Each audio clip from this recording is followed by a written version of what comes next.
Hey everybody, it's Steve. Happy New Year. I hope you had a great holiday.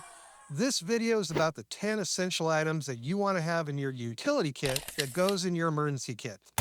Number 1, tarp. Number 2, plastic sheeting. The all-important duct tape. Number 4, pulley rope. A pry bar. A knife. A memo pad. A pen. A medium-tip Sharpie. And a book of matches. A flashlight. A basic radio. And you're going to need batteries for the flashlight and the radio. And last but not least, a collapsible water jug. Some of these items that are recommended have more than one use.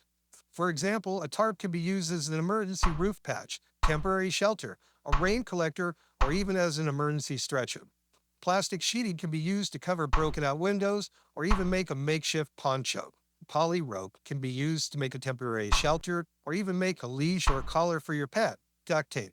You could use it with plastic sheeting to seal a window or use it to prevent a cracked window from cracking even further. You can also use this for first aid. Use what you have on hand.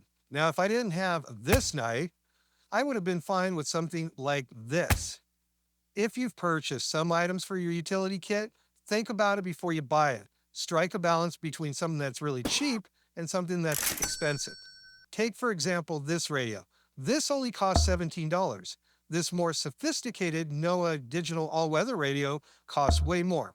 Either one of these are going to get the job done for you. Now, there are other items that may be recommended. I don't recommend them here simply because I don't need them in my kit, but maybe you do. Now, if you like this video, please like, share, and subscribe, and I hope you had a really great holiday. Thanks for watching.